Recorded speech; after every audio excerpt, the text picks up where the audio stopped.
Welcome to a Telltale Books video. I'm Greg, and I'm continuing my exploration of the latest issue of New Worlds magazine. There were some stories that I felt were significant enough to pull them out and discuss them as separate stories from the discussion of the overall magazine.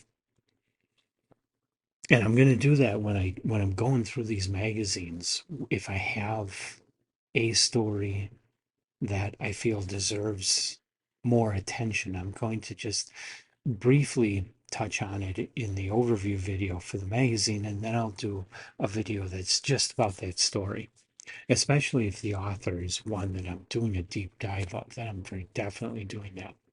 And I'm also going to pull out the serials because I don't want to talk about each installment of the serial, really. I think I'd rather talk about the whole work, and so then go through 2, 3, 4 issues of the magazine and then talk about the serial, unless it's just not any good. So, um, this new issue of New Worlds brings up a couple of authors that I'm not that familiar with. One was Pamela Zoline. I did a separate video already of her story, Bears Discover Singularity, which I had known of Zoline, her story, The Heat Death of the Universe, which was published in New Worlds way back in 1967, is pretty well known in the science fiction genre. But otherwise, I've never read that story. I'd never read anything else by her, and so I came across her story for the first time, her new story in this new issue of New Worlds, and read it and was kind of blown away by it. And there's another author in here who I had never heard of at all, Iain Sinclair. Not familiar with him at all. So before I read it, I kind of looked up a little bit of information on him. He had kind of an interesting career. His work, most of his work, is considered nonfiction, but it has fictional elements. So very different. Iain Sinclair is another of these New Worlds authors that are very experimental, doing things that nobody else is doing. And he actually wasn't a New Worlds author. I think he was probably friendly with Michael Moorcock. He's written articles about Michael Moorcock, but I can't find any evidence that he ever published in New Worlds. Until now, he has a short story in the latest issue of New Worlds. But he's definitely one of those experimental authors that would have fit in perfectly. But his earliest work was not until 1975, and New Worlds was kind of not the same at that time. So his first book, Lud Heat, a book of the dead Hamlets, was published in 1975, and he's mostly published books, not much of any short stories. He's published a lot of nonfiction, like he did one on David Cronenberg's movie Crash, based on J.G. Ballard.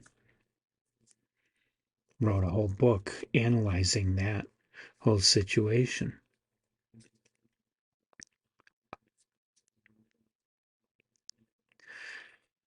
So he wrote a short story for the new issue of New Worlds called Under the Flyover, which I put as many books as I could find by him into a bibliography. I've got a total of 35 here.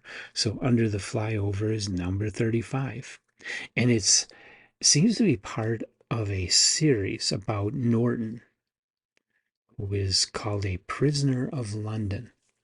This is just a short story. In this one, Norton, he's just got a job where he has to scoop trash that's floating in the Thames, and dispose of it properly. And he comes across books from time to time, and at the start of the story, he scoops out a book on the history of surrealism. And so then the first part of the story is him reading it and thinking about how surrealism influenced London and has some thoughts about how surreal his surroundings are. Well, then he comes across other books by New World's writers and is thinking about them. So the story, it's a fictional story, but it's more like a thought, like a reminiscence of surrealism and New Worlds magazine and the new wave British science fiction authors. But the way he writes it isn't like an essay. It is a story. It has a character. It just doesn't have a specific plot and isn't going too much of anywhere except these ruminations um, about the new wave.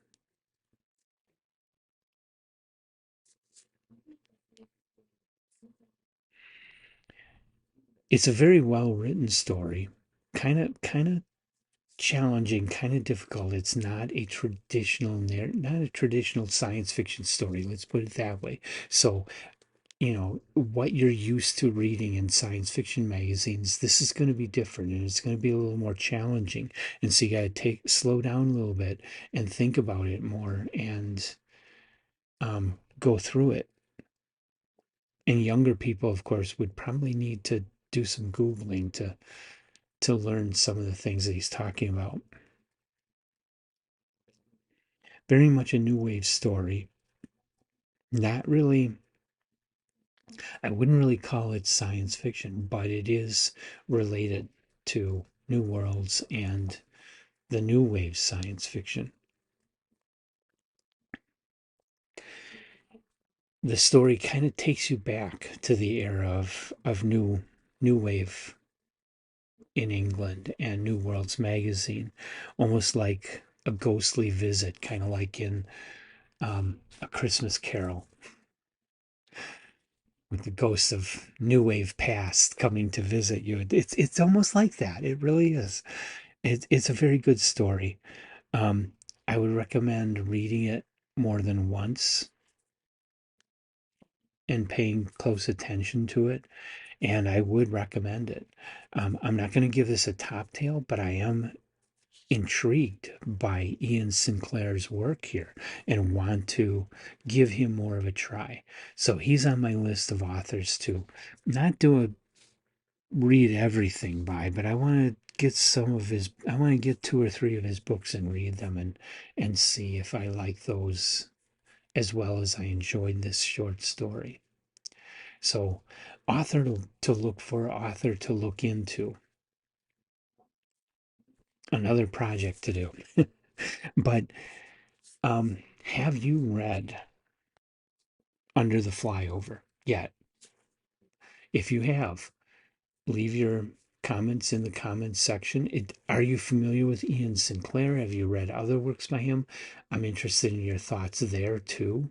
And any recommendations of what book of his I should read first would be very welcome, because I'm not familiar with this guy and I want to look into him. So leave your comments. Otherwise, hit the like button, hit the subscribe button, and come on back. You may see more Iain Sinclair. You're definitely going to see a lot more by a lot of other authors on Telltale Books.